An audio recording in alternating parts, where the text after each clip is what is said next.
Alrighty, everyone. Hello, and welcome to this week's edition of the Designer's Den.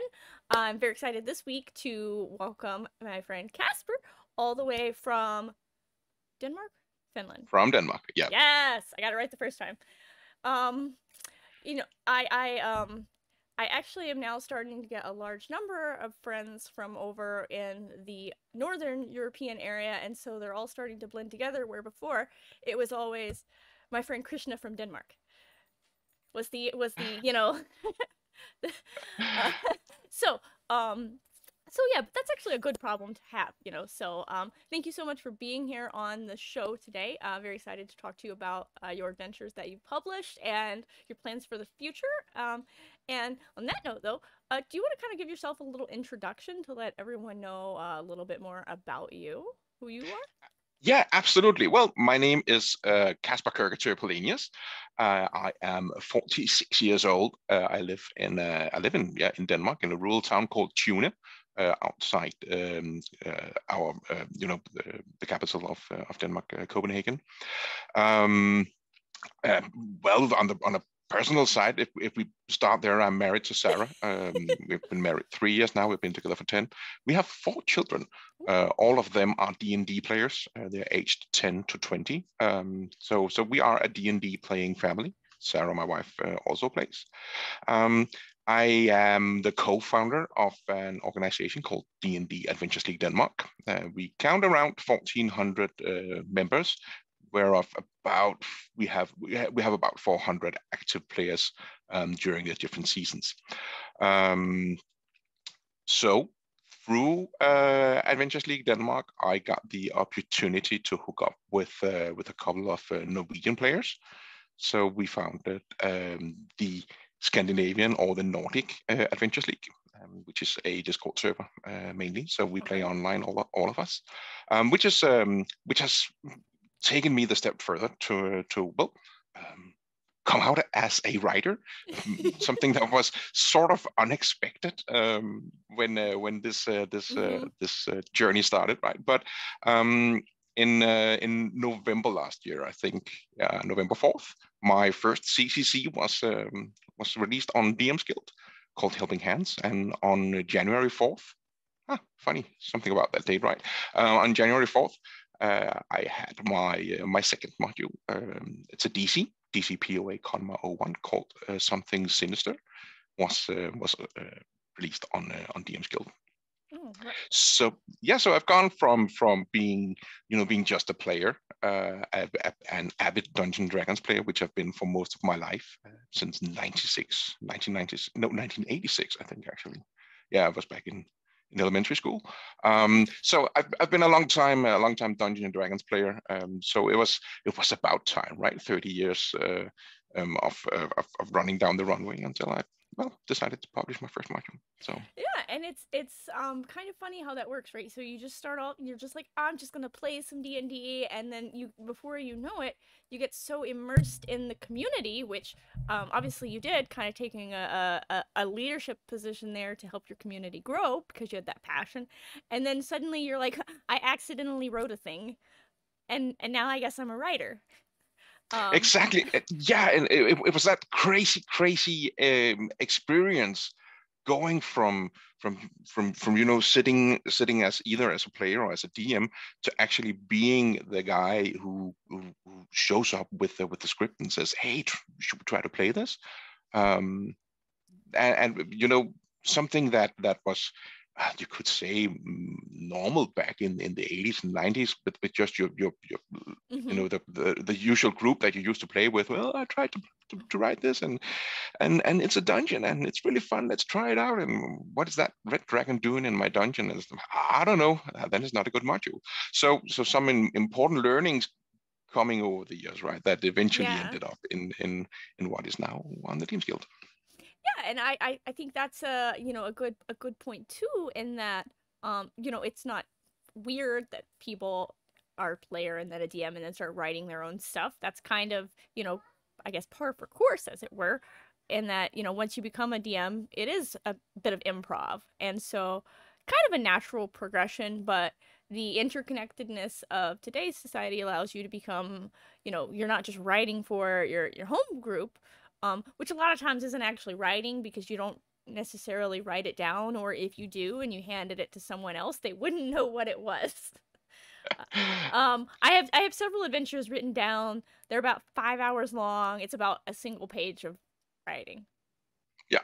Oh yeah, it's that is definitely the big leap from just having your notes, but 2/3 of the Mm-hmm. adventure is inside your head, and eventually you have to come up with something that somebody else is able to run. That's the challenge, I think, really. Yeah. And so what really pushed you towards actually deciding to publish the first adventure, Helping Hands? I know you mentioned kind of the AL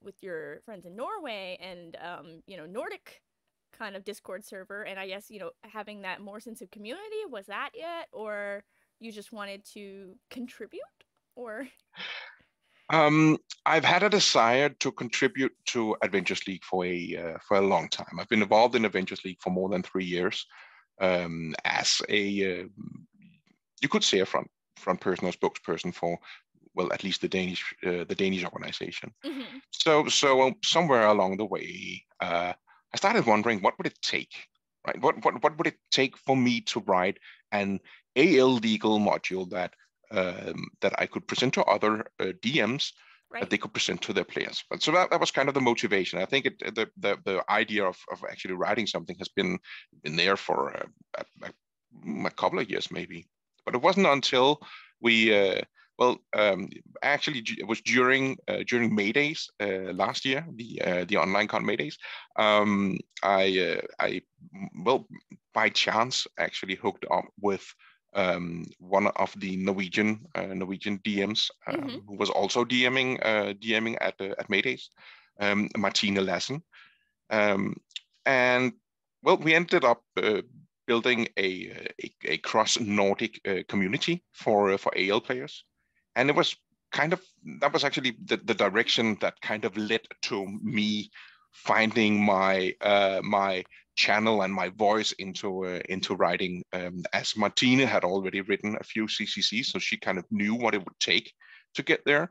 So it was really important for me to have that kind of mentor, to wrap my head around the process. Not as much really the writing process, but in particular the reviewing and the publication process, which for CCCs was well different, at least Mm-hmm. from the DCs.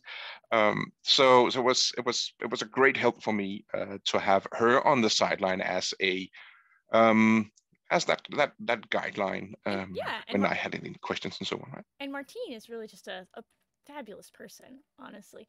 But Absolutely. Mm.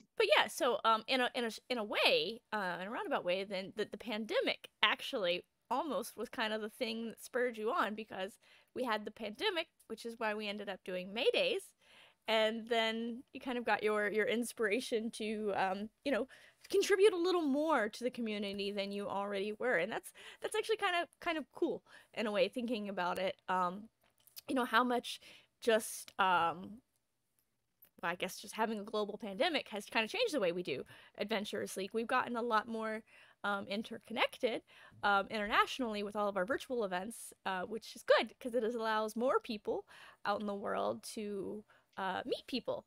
Like, you and for more people like you to be encouraged to share their stories with a larger community.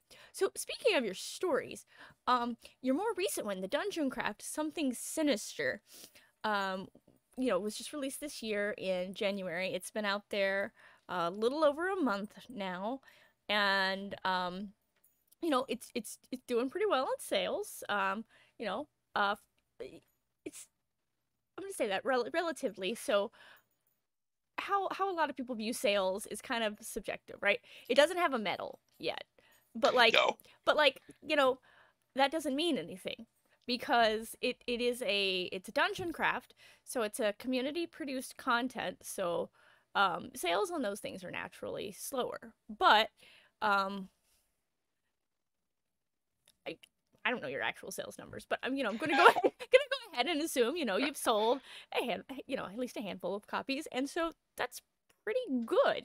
Well, a Honestly, couple of handfuls, yeah. Yeah. oh, well, even better. So you're well on your way to your first medal, but it's your second kind of foray out there into it, and I read through this adventure, and I particularly like it, not just because it has kobolds, but because it has kobolds. Yeah, yeah. I think something sinister has from the very start been a part of something bigger, Mm-hmm. which of course means that well there is a follow-up adventure on the way. The title, at least at the moment, is "And Down She Goes!" exclamation mark. Um, and from the very beginning, something sinister was set up as an experimentation into a genre that I wasn't very well versed in. So I wanted to give it a go. I wanted to challenge myself into writing something that was well, a little more horror-like than well, Helping Hands was very much a family-friendly module. So I Yes. wanted to try something different, and that is what Something Sinister is. It follows some of the tropes in classic horror movies. Mm-hmm. Um, some I hope some players will recognize at least one of the scenes in the module from the movie Aliens, James Cameron's Aliens.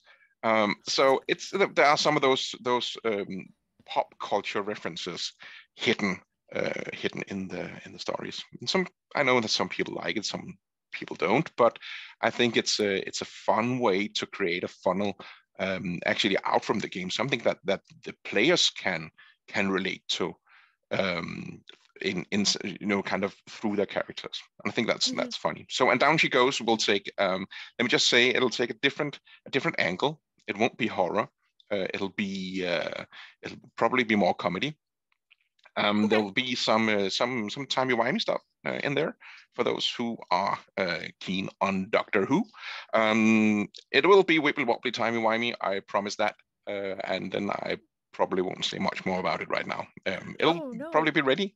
It'll be ready in 2-3 weeks time. So you can catch it on DM's Guild when it's ready. We'll be looking for that around the beginning of March, and Yeah. then so this one does follow some traditional horror tropes, which makes complete sense because Rime of the Frost Maiden, the season that this Dungeon Craft season ties into, does follow some classic horror tropes itself, and actually, I don't know if you've read through the book, has itself some cultural nods, specifically to The Thing. Yep, Yeah. I've recognized that, and I'm playing through Rhyme right now as a player, but I have to admit that I did read, well, not all of the book, but most of it, and it's absolutely fantastic. So of course it also makes me a little proud that we have been able to provide Anne Gregersen, who has helped out with some of writing some of the stuff in the book, which make us even proud as Danish players. I can tell you that. But it's a fantastic setting. It's a fantastic adventure. So it's a real joy writing these kind of sub stories set in the same area. Yeah. So aside from it having those kind of horror influences, um, doggo, of course, Yeah. everybody, welcome the dog to the stream. Those horror influences, um, this was your first dungeon craft and everything. And for those not familiar, the dungeon craft are based on a set of established adventure seeds. The seeds are pretty ambiguous, though. I mean, you can read them and think that they're very like targeted and all because it's kind of very specific things, but you can take extreme liberties after you take that one sentence worth of seed and then like I've seen probably 40 completely different, not alike at all stories based on the same seed. So, but other than the seed though, and the movie Aliens, like did you have any inspiration for this when you sat down to design it? Like what was your thought process? Like where did you start? Um, well, for something sinister, I had this very set idea. Well, I love this scene from Aliens. I love another scene from another movie, and so on. So how could I, uh, based on the um, based on the hook, the adventure hook, Mm-hmm. how could I kind of mesh those into something that could be fun to play? So admit it, this is one of the challenges that I like. That is taking the adventure hook and twisting and turning it in so many different ways. So it eventually, well, of course, suits my inspiration. That Oh yeah. it sparks something, right? But also, yeah, actually use it to try to grow something that might not be as straightforward as the adventure hook says Mm-hmm. itself, but something that you should be able to recognize the adventure hook in the story if you squint a little bit and you hold it out in stretched arms and look at it, and maybe maybe turn it a little bit, then you should be able to see the adventure hook, right? And that's what I find challenging, and that's what I like very much about the Dungeon Craft program. Yeah, it does give you a lot of liberty to kind of stretch the imagination. So I like that. Yeah. So the adventure seed itself. Um, I'm gonna kind of dive into that because I don't really think that's particularly spoilery. Is some There's some kobold miners at the gem mine near Tourmaline, and they've uncovered some dangerous artifacts. Which yes, you read that and you're like, yeah, we're gonna need to do some alien stuff here. Yeah, it's I was when I read the adventure hook, honestly, I was not very keen on I think the wording in the adventure hook is a relic. They find a relic in the mine, and I was really not keen on doing that. That seemed too traditional. So I took the word relic and turned it around a few times, and came up with, well, a relic can really be so many different Oh, things. And it didn't really have to be the relic itself. Well, let's put a relic in there, because a relic is a good MacGuffin. It's something that you can work with when working with the story. So I honestly, I took the relic and put it a little in a different different slightly different place than described in the adventure hook. Well, it's still there, and it still fits the hook, I think. yeah. I mean, they discovered it in the mine somewhere or something Yeah, around there, nearabouts. yeah, And yeah, yeah, exactly. and as Alan Tucker's kind of chiming in, you had him at Kobolds with dangerous artifacts, which, honestly, yes. Well, I think that's like one of the high points of this particular season is creatures that you don't expect getting their hands, their paws on items that they shouldn't have, and what happens. I mean that line, or that setting in itself is an opener for so many crazy things, right? But in something sinister, uh, I guess the kobolds are a little bit in over their head. Oh, So absolutely. yeah, I so mean, they yeah. quite literally even. Yeah, actually, definitely, yeah. So it's good that they can rely on the characters, and their of course willingness to volunteer to help them out. So we don't want to get into too many spoilers from Something Sinister. It's really, it's a very reasonably priced adventure. So definitely recommend that you just maybe, go pick it up. I'm gonna go ahead and drop the link to that in the chat if anyone's interested in taking a look at it. It's a decent amount of it in the preview, so you can get a good idea of what you're getting. But kind of moving on from that, like, you're doing some more design work, and the next one you said is going to be completely different from this, but just like in general, now that you've gotten kind of into the swing of designing, I just find it very interesting to kind of see like the various people's approaches to it, especially people who have been um playing D&D and been like immersed in D&D for like their entire life, and like finally make that leap because you've had so much history with, we write D&D this way. No, now we write it this way. No, now we write it this way. No, now we write it this way. And then, even within Adventurers League itself, we've written it 6, 7, 8 different ways. So, like, when you sit down now to do writing, like,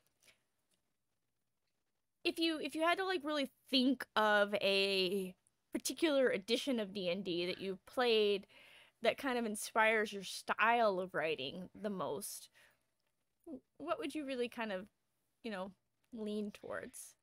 I think I'm struck by an occupational hazard, right? Because I very much try to stick to the CCC format. I really Mm-hmm. like the CCC the CCC template that came out Yeah. No, about what absolutely. a year ago. Um, I like that setup in the module where you take the chapters and you divide the story into two chapters or parts. Mm-hmm. The parts are divided into scenes. The scenes are divided into area information, creature information, and what happens next, and so on. And that's a structure that's really easy to write as a writer. I think it's a structure that easy to adhere to, but also as a dungeon master, I think it's a very good way to get into what is it that I need to do now. I know the setting, I know the creatures that are there, I know their motivations. There might be some box text that describe what happens before maybe a social encounter. There might be an NPC that knows some stuff listed in a nice way, maybe a closing text box with some description, and then the what happens next that takes you Mm-hmm. further to the next part. Well, It's very straightforward. I think it's a wonderful way of both writing and reading the modules. yeah, and for anybody who's been following like the Adventurers League setups versus like the written book, there's obviously some divergence between the two because as the book format has changed through the editions, it doesn't necessarily lend itself as well to organized play and getting this into the hands of DMs all over the place who need to run a pretty consistent style of game. So that format itself even kind of pulls from various editions, and the way that it's set up to provide information in the clearest way. Which, um, I've gone through the various editions. That's had its highs and lows. Some of them, they gave you all of the information and it was there, Mm, but half of the game was finding what you needed at the time you needed it. yeah, yeah, and it's I okay. I'm shooting myself in the foot now, but I will say it anyway. I'm not the biggest fan of how the hardcovers are written. Yeah, bye bye career. But Oh still, no, no, I know it's that is a valid it's assessment. I'm not either. no, it's for me, and I guess no, but I think it has to do with the situation that I'm in, right? I'm a father of four. I have a full-time job. When I have to sit down and play D&D, um, I can't spend I can't spend 8, 10, 12, 14 hours preparing the session for my players. I've thrown myself at it. I'm DMing Storm King's Thunder now. My players are just about to hit the part of the story where it splits up in 3 different directions, and I'm dead set on having all players present when they choose where to go, so I won't have to read up on all three storylines. So I'm trying. I'm trying to learn to love it, but it's an uphill battle. I am a huge, can I say this? I'm going for it anyway. I'm a huge fan of Paizo's adventure paths. I really like that they're contained in one story is contained into these 6 module or six booklets of 100 pages, and you have everything in there. It's a lot lesser material that you have to read up on. So it's you actually do have a good point. As someone who DMs a lot, I actually kind of like their style too. Everyone has kind of their own preference, but you do raise a good point in that Storm King's Thunder, especially, like, you can't just be like, okay, I'm gonna DM chapter 1, so let me read chapter 1. No, in order to know everything that you need for chapter 1, you need to read the whole book. Yeah, exactly. So and that ended up being my approach. I've read through Storm King's Thunder end to end. I think I spent a year reading at nighttime on my phone. Wife sleeping next to me and trying not to be too bright on the screen. And have read the book on the D&D Beyond app, and that has been my preparation. So I have the entire story stored somewhere mentally. But that doesn't mean that I can pull out something Monday night when I need it. I need just to be sure where my players are, so I'm as well prepared as I can be for them, so they have a good game. So actually, one thing, kind of offshoot here. One thing that I did when I read Storm King's Thunder, somebody actually took the time and published, Sean McGovern, that's who it is, an excellent guide to Storm King's Thunder to help you prepare and run it. It has chapter notes, page references, and really helps you like hop along from side to side. And if people like Sean did not exist out there in the world, and let me go ahead and link that too for anyone interested in seeing what I'm talking about. It's a pay what you want, so you could just read it and then give Sean money when you realize how helpful it is. Which is what I did. Yeah, it's an excellent guide. I also read that one, and that was actually the guide actually convinced me that I could do this. So I read Storm King's Thunder because I thought it was an interesting campaign, and I love the story in it. I love that you have the option. Yeah, and you have the option of really exploring the Sword Coast, right? And you get to go to either Bryn Jandar, or you can stay at Tribal if you want that. And I really love that flexibility. But man, what a massive story it is. So yep, that guide has been a lifesaver. Well, it's based on Shakespeare. Yeah, it is. So yeah. So of course it's a bit of a mess. Yeah. A good Shakespearean tale leaves you guessing from the beginning to the end. That's true. So they had a bit of an uphill struggle there, and definitely comment from the reading it in bed at night while your wife is asleep is dedication to the cause. So I definitely applaud you on that one there.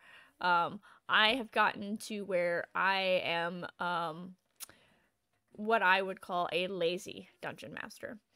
So running the published adventures is a bit of an ordeal now because there's just so much material there. So the hardcovers, that is. So I actually really prefer nowadays to run shorter things like something sinister, or any of the shorter like Guild Adepts things, or the thousands of things available on the DM's Guild, which has been an enabler to allow me to avoid picking up any of those hardcovers and having to read it cover to cover. Yeah, and I totally get that. For me, I so much want to be that lazy DM. I so much want to be so much better at sitting down with my players and really having them drive the story Mm-hmm. instead. But I'm not there yet. I guess I'm too I'm too engulfed in Adventures League. I really love the most of the Adventures League modules. I'm a sucker for the DM's Guild, what they call the Guild Adepts products. Oh, they are wonderful. So, I mean, um, what's it called? It's called Undermines the musical. Oh, That's an instant classic. I think I've played it like I've DM'd it for 5 times, and it's on the request list. People want to play it because it is so absolutely hilarious. It's really I think it's hard to do online. I really need a good map for that one, but it's so very. It's a fantastic story from it really start to end. is. Oh gosh, now I'm trying to figure out where Undermountain the musical is. The musical. That was absolutely a fabulous one. Well, and while I try to find that, we actually have a question. In Helping Hands, the main NPCs are gray orcs. What led to their inclusion in your adventure? I'm a big fan of it, says D. Well, I dived into the law of the orcs, and well, I guess I fell down one of those rabbit holes on the internet.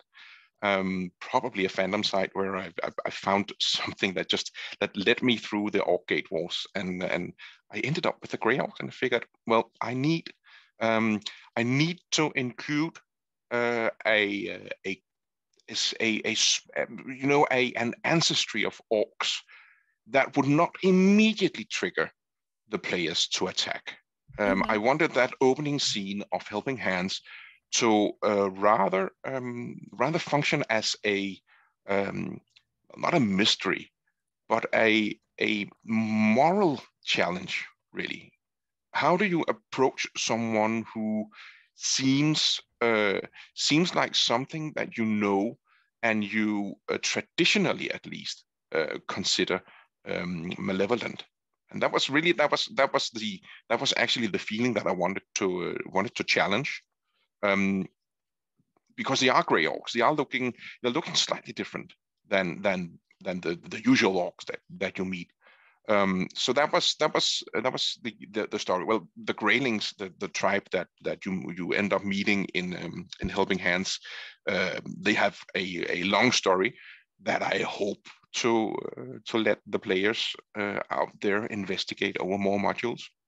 They are slowly being included into the Oars Rest sub sub universe, if you can call it that. That's the Oars Rest is a collection of NPCs and locations that are connected through the Archon and Kontmar modules. So the Grey Orcs were, you could say, outstanding enough Mm-hmm. to qualify as that orc, that type of orc that wouldn't necessarily spark aggression from the players. Yeah, and I think the gray orcs are kind of seeing a bit of a resurgence in popularity right now as people try to tend to steer away from like villainizing orcs or inherently seeing them as villains, um, because monstrous races being necessarily evil isn't really a thing.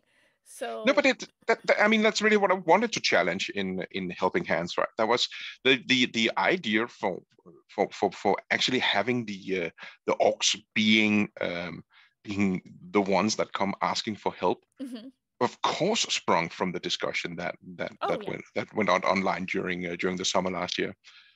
So I decided to do it as as this don't judge the book by its cover just because it's an orc. It doesn't mean that they are necessarily evil.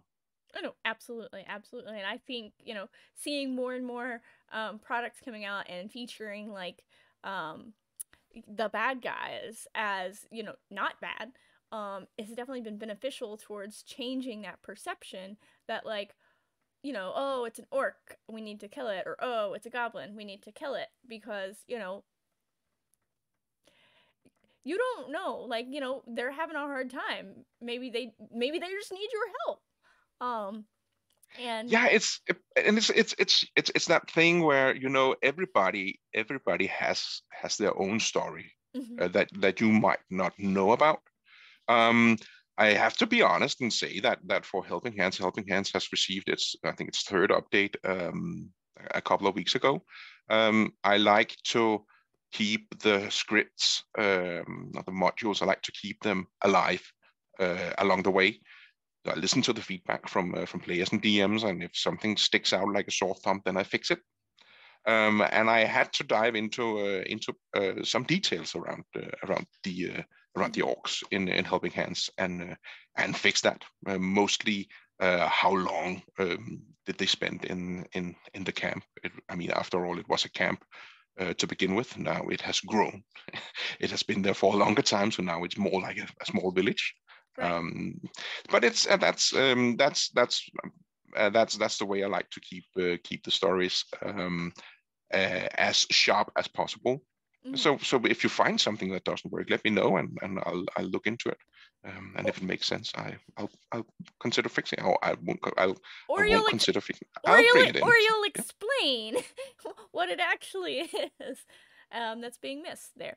And yeah, like I think that's great. And I think that we definitely need to get away from the, you know, villainizing someone just because of their you know, species. Because if you go around killing every goblin you see, you might need to consider who the bad guy really is.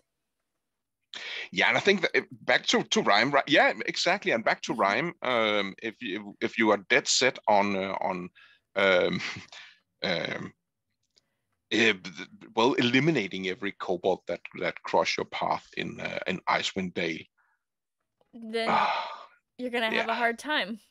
exactly. Yeah. Um, but you know, so going forward in the future, then, after we get to your next adventure, um, you know, you've got plans from there to go ahead and make more adventures. Yes, You plan definitely. on making more DCs to go in with the Plague of Ancients season line? Um, well, production wise, the plan right now is And Down She Goes, which is Mm-hmm. the follow up for Something Sinister, and then a medium sized campaign has snuck in there, and I don't know where it came from, but the idea just popped up. And I started researching for it. I'm not really sure how long it's going to be, but it'll be a couple of publications that takes the players from level 1 to level probably 7, 8, 9, 10, 12ish in an Eberron based story, based around Sendrik and Stormreach. I Okay. think it's an area that is so unexplored in fifth edition. So it's an area that I particularly love, both from the old D&D online computer game, as well as the previous editions. So it's so right now, at least, that's on the production schedule for the rest of the year. I hope to have the first book ready by the end of the year. I want it to be, um, layout wise, production wise, close to the products that Keith Baker headed back in third edition. Right. I love that pulpish, cartoonish style. So I tried to make that kind of my masterpiece, right? My showpiece. The one that's really thoroughly worked through from beginning to end. Also when it comes to layout, but because definitely I know layout and illustrations and so on. That is my weak. That's my weak spot. Definitely. So. I lost us for a second. Where did our video go? Let's see if it comes Hmm. back. Okay. Well, hold tight, everybody. We'll get us right back where we were. We are still here. We are still Oh, here. We're yeah. just invisible. It's always great fun. Um, I noticed it immediately this time, at least. All right, everybody, and our faces are back. We're back. Fantastic. Yeah. But yeah, no. I know sometimes technology is super fun. But Eberron though, Eberron is super fun, and super excited to see more people getting into that. I know we've got Alan Tucker in the chat who's done some Eberron stuff. I know I worked on Sweet. a project with him, and then I of course worked on the salvage mission guide. So I always get kind of super excited when people are like, "I'm gonna write some Eberron." But you mentioned like Zendrick, so you're just gonna kind of go off now and just do a DM's Guild production. It's not gonna be AL legal or anything. We're just branching out, and so that's exciting. Um, I hope so. Well, I know myself, and then I probably when if I hit a wall or when I hit a wall, because I will probably hit a wall or two along the way. mhm. I'm very much convinced that I'll dig out the DC POA guide, find a hook and write a DC. And I hope that the DC program continues for the coming seasons. Whatever happens to Adventures League and whatever happens to Wizards and the publications and so on going forward, I hope that there will still be this outlet for us writers, us Oh yeah, writing DMs, where we can contribute to the community. no, and I do think that there certainly will be now that there are so many I guess avenues for people to connect with the community directly and get that content out there. Like I don't think that that's going to go away anytime in the future, even if for whatever reason we did move on to 6th edition, which I don't see happening anytime in the near future. Well, I know Wizards doesn't have any plans for it anytime in the near future. And as we all know, it takes them 2 years. Like their production cycle is really long, so we've got a while. Good, that's good. uh, you know, as long as we can keep checking in, that we know we have at least 2 more years, right? Uh, Yep, exactly. so excited to see people putting more stuff out there for Eberron, for the other alternate settings, and then for whatever new settings we end up getting. I'm hearing that we're gonna get a new setting this year. That's what Hmm. all the news rumors are out there. Yeah, So we're taking bets on which one it is, right? It's yeah, yeah, yeah, yeah, it's interesting. yeah. We'll take bets. Yep. If everyone wants to put their guess in the chat, we will not confirm Spelljammer though. No, I'll put my money on Dragonlance. Would make sense with the novels coming out as new novels coming out as well, right? So, Yeah. well, we'll see. I mean, Dragonlance personally is, a favorite of mine from way back when. It was Oh yes. my first exposure to D&D before I knew D&D was even a tabletop game. So very near and dear to my heart. And if that's what we have coming out, then we're gonna have to get some people together and do a Dragonlance project. That would be So fantastic. Sign uh, me up. Well, I grew up on Dragonlance as well. I got the red box, I think, back in 1986. That coincided with me finding the Dragonlance books at the local library. So, and I chewed through those books while I waited for someone to play with. So I was, I had read every single Anne McCaffrey Pern book, and I asked the library, "Do we have any more books on dragons?" And Dragonlance was what we found. hmm? So grew up on dragons, if not dungeons. So, Yeah, well, but you have to start somewhere, right? And I mean, back to Helping Hands, there are neither Dungeons nor Dragons in there, I right? So, mean, but you got to start at the beginning. First, we start with yep, dragons. Oh wait, that's yeah, the second part. I've done this backwards. The important part is that we made it here, right? We found Dungeons and Dragons, yeah, and exactly. you can pry it out of our cold dead hands. Uh, I think that's where I think eventually. I mean, eventually that's where we end up all the time, right? We dived into Pathfinder 2 here at home, and we keep trying giving it a shot. We think it's a great system. It builds on D&D. It adds those little bits and pieces that when you have played D&D for so many years, you figure out that maybe this is missing. I could really use this. mhm. So and we found that in Pathfinder, it's just even Pathfinder 2, it's just that tad too tedious to start with. Pathfinder 1 we gave up on. But Pathfinder 2 is slightly better. So now we're trying the Savage Worlds. This is not going to turn into an ad, but we're trying the Pathfinder for Savage Worlds Kickstarter Okay. that ends in, well, tomorrow, I think.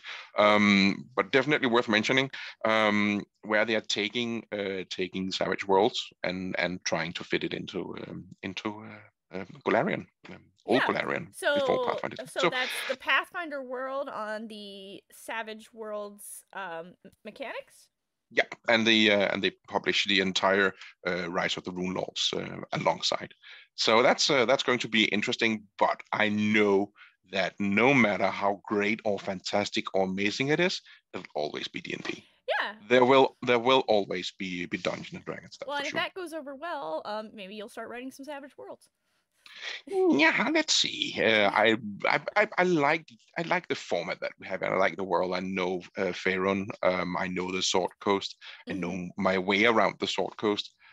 So it's and the things I don't know. I mean, we have an army of helpers out there, right? And Both players and dungeon masters, and the other writers. Um, that it's is it's one of the easy. things that makes it easy is that there's so many resources and there's so much lore available to build on.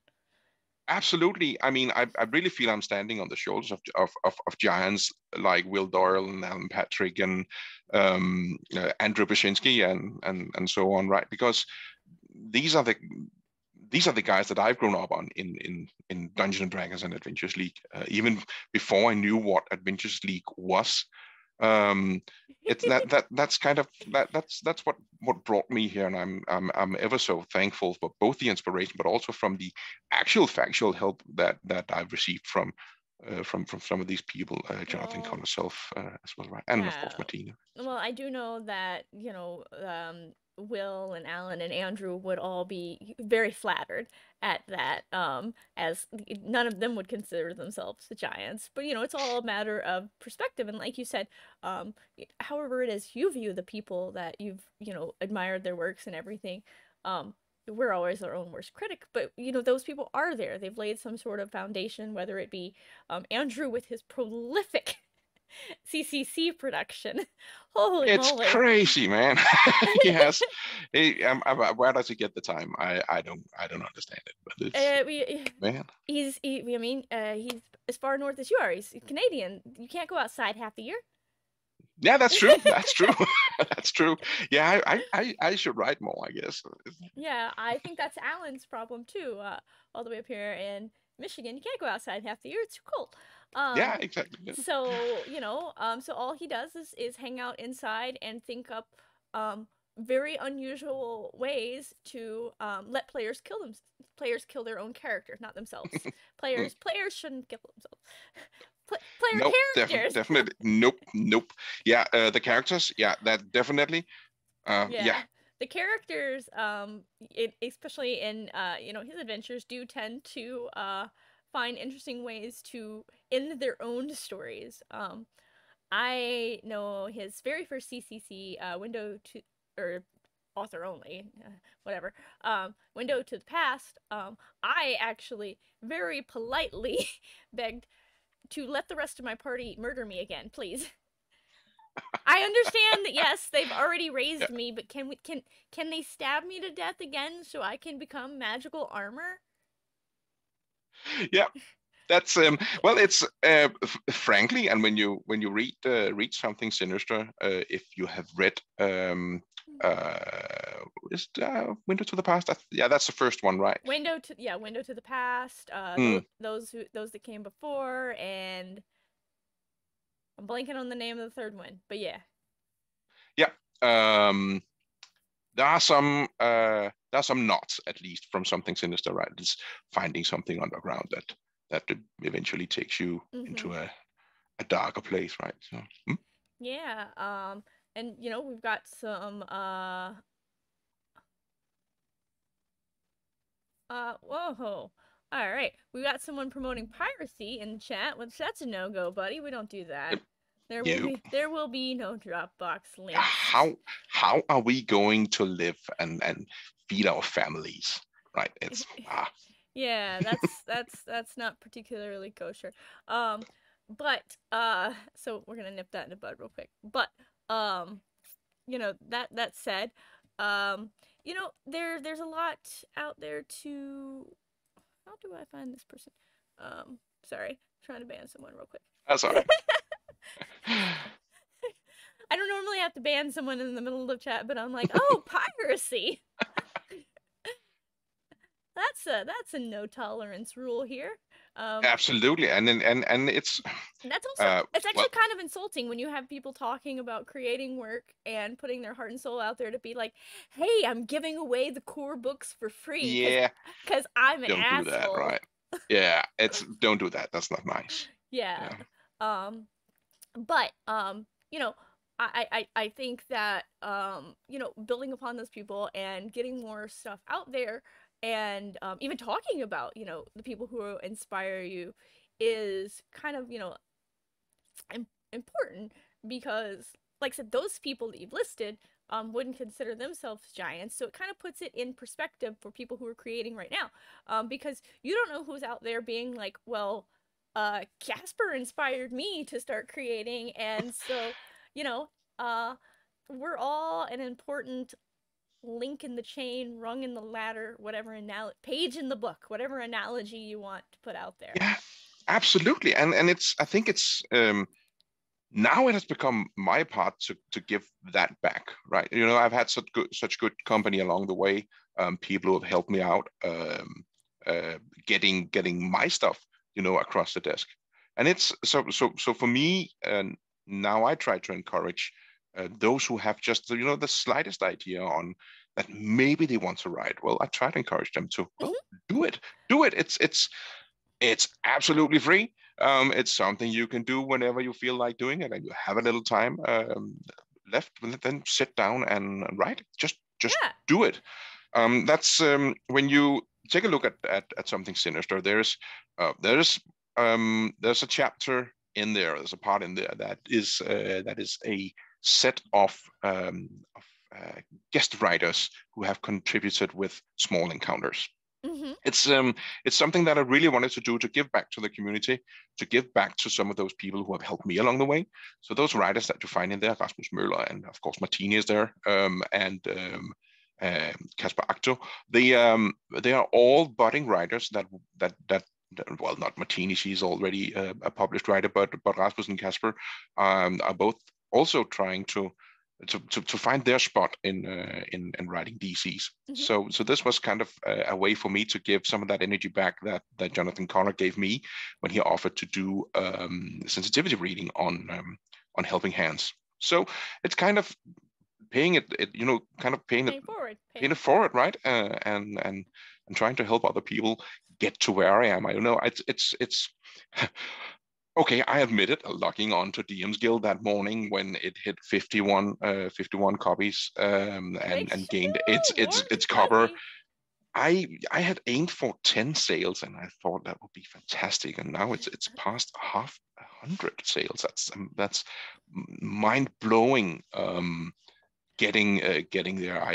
I hadn't expected that. Well, To be honest. you'll be getting your next medal then before you know it. Well, let's see what happens. It's I like Something Sinister. I think it's a fun story. I'm of course very fond of Helping Hands because it's the first one, but I think that Something Sinister has something in its own way, in its own right, where it is that different story. It's not family oriented. It's more for a group of players who are ready to do almost anything. They might end up really, really getting sucked into something that they might not survive. You just There kind is, of get in over your head. yeah, there's a risk of dying in there, but I I promise. I promise to make up for it, and down she goes. Yeah. It's going to be a fantastic journey. Yeah. That'll take the players in places where they probably didn't ever imagine that they would go. And I really want I to see hope. now. This idea has popped into my head, so I'm gonna need someone to run a game and stream it so that I can see it later, and just have a group of all kobolds play through That would be something. fantastic. Yeah, that could be fun. Yeah. Uh, I have, so I have, Marcelo, you're watching, so that's that sounds like something you and your friends would get up to, some shenanigans. Um, That would be fantastic. I would love to see that. Yeah. Definitely. It's always great ideas to make interesting adventures even more interesting somehow. Oh yeah, I put you on the spot. um, yes.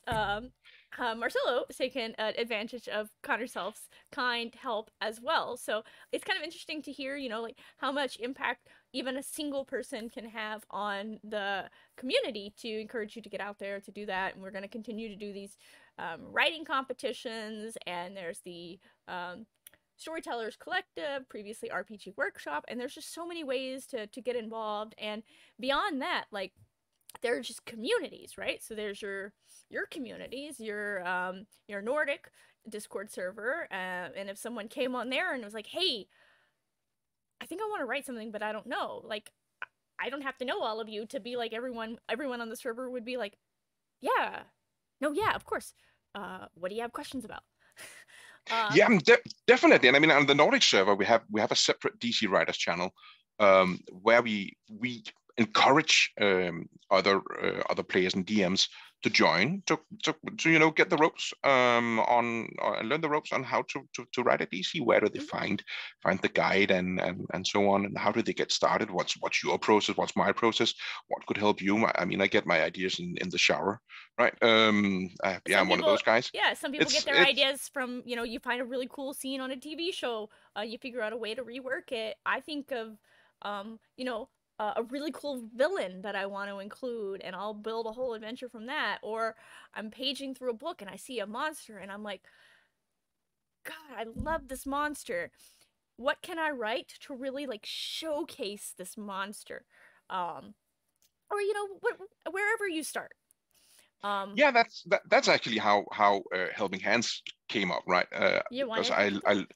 I wanted to. Yeah, well, of course, there was the part of bringing in and bringing back the Grey Orcs, but the from the villainry side, that was very much about showcasing a monster that I thought was very underrepresented in 5e. And I know that Anders Chakvel, the guy who with whom I founded Eventually Denmark. He recently ran Helping Hands twice, and he got so much into that monster that he sat down and he swept through Google, and he found all the lore that he could find on that. I won't say what it is, but on that particular monster and its relationship to its its origin, which we also see a hint of in Helping Hands. So it's I think that's definitely part of the process, right? That's figuring out who who who are the who is the bad guy really, and maybe the bad guy, once you start writing, does not turn out to be the whom you really think it is, but it could be someone else. That's eventually how it ended in Something Sinister. I was very dead set on this guy Oxium to be the ultimate antagonist, this really really evil guy. But it turns out he's, well, of course he's sort of the antagonist, but I think the antagonist is something completely different in that story. Yeah, and I've got one that I wrote for GameholeCon, well, a couple years back now. Wow, how time's flown. And you set out and you're like, we know what we're doing. This is simple, simple objective. We're gonna go get this bad guy, and you meet the guy, and you're like, oh, this has all been a big misunderstanding, and this poor guy's just like down on his luck, and he's gotten in over his head, and he's made a bad deal with someone, and then you help him out, and then you're like, the guy he's gotten in over his head with, you're like, that's the bad guy. And then you turn out, Mhm. oh no, that guy's also just gotten in over his head. The bad guy's not even in this adventure. Yeah, yeah, exactly, and that's I guess that's just how it goes. Once you start writing, the story can take its own life and go wherever it want to go. And that sort of happened with Something Sinister. I have an outline. That's how I work. I write an outline. It's like it's one page long. It's sort of like a short story version without any dialogue. And I work on that. I work from that outline and divide it into the parts that goes into the story, and then I start building the actual module from that. And sometimes along the way, it just that outline just outdates itself as Mm-hmm. I begin actually writing the module, right? It just turns out to be something completely different. Whoa, when did this happen? Where did this come from? And then that's just I think that's the joy of that journey that writing a module is, or writing any story really. Right? Oh yeah, in any story, adventure, short story, fan fiction, whatever. You think you have a plot, and then you start writing, and then you're like, the the I was following a thread, and it was not the thread I thought it was. Yeah, it got tangled up in something, right? Yeah. Whoops, we've took a left turn. Yeah. Okay, well we are getting near the end. We're at the end of the hour. My, how time flies. Mhm. So I just want to thank you again for hanging out with me today and talking about your writing and everything. It's been an absolute pleasure talking with you. Do you want to let everyone know where they can find you online, find your work, maybe come hang out and play some games with you? Absolutely. Well, of course you can find me on Twitter. Everybody's on Twitter, right? It's like everybody has a. Oh no, I'm not going down that road by Blizzard.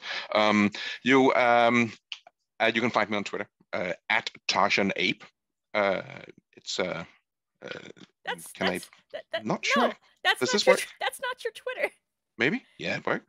Yeah. It's like you can see it. It's my Twitch nick as well. So you can find me on Twitter and follow me there. I mostly post something that's related to D&D and writing. Very little political stuff. I try to keep that off Twitter. There's enough of that, right? You can, well, of course, you can find the modules that I wrote on DM's Guild. They're available in there. I have a personal website that you are also more than welcome to visit. It's in Danish, so you can train your Danish skills in there, or you can throw it Translate through. it into Google. Yeah, use Google Translate, and it Mm-hmm. it, it translates fairly I nicely. got I got I got one question though. Isn't your Yeah. Twitter at Novary? Is it a Novary? It might be. I might be It's the remembering wrong. it's the one listed below his face. Yeah, you're right. You see, that's what happens when you have, it's like phone numbers, right? Mobile numbers. You don't remember people's phone numbers any longer, right? Because you just have them as contacts in your phone. And I just have Twitter on my phone, and I frankly I don't remember. So, but That's you're absolutely okay. right. That's It's why that's why I put your Twitter right below your face. It's been here the Yeah. whole episode. Yeah, exactly. It's at Novary. You're Yeah. absolutely right. But Yeah, but you can it's find something like right. him on the other social medias under Tarzan Abe. Yeah, So, exactly. Find me here on Twitch actually as well. yeah. I don't Yeah. stream that much, not yet at least. It'll probably come if we You keep can on staying at home during this COVID Yeah. stuff, But you right? can find him on Twitch to find out who he watches. Definitely. And if you are into challenging your Danish, you can. Well, I post the games that I DM, the public AL games that I host. You can find them on dnd-al.dk, which is also, I'm sorry, it's in Danish, also easily translatable. But this is our community site for the Danish Adventures League organization. All right. Well, I, standardize all my stuff, so you can find all mine under my name. Yeah. But more excitingly, other than finding me, next week you can find me here with my guest Brendan Lewis, who is also a budding author. This time from the southeast region of the U.S. And I'm excited to talk to Brendan about his adventure, Icewind Curses Hunger, that I think he is actually running next weekend. So right before he comes on the show at virtual D&D weekend with Baldman Games. Speaking of Baldman Games, you can find me here later tonight at 9:30 Eastern, 8:30 Central, right here on this channel for the monthly Baldman HQ. We're going to talk about the Winter Fantasy event that just happened, the virtual weekend. No, wrong. What day is it? It's Sunday. You can't No. find me here tonight. I'm at the wrong show. You can find me here in 2 weeks from tonight We're going to talk about winter fantasy and the virtual weekend that's happening next weekend, and some really cool stuff upcoming for next month. Wow, I am bad at calendars. But you can also find tomorrow night on this channel, not me at all, Jeff Stevens. Jeff Talks RPGs will be on tomorrow night, our monthly show, his monthly show, that is. And we'll be talking to Tony Winslow Brill and Steve Fiddler about project management and collaboration, because I do have that written down, so it's definitely scheduled for tomorrow night, the 15th, your after Valentine's present. Which, thanks for hanging out with me super late at night on your Valentine's Day. Hope you had a good one with your sweetie, Casper. Absolutely. But you know, I'm gonna go make my heart-shaped steaks for dinner. So that's it for this episode. Oh, sweet. Yeah, it's really just two, but when you put them back to back, you know, they're shaped like a heart. Nice. And I'm excited because I'm very hungry. But that is it for this episode of The Designer's Den. Until next time, everyone. Thank you. Bye.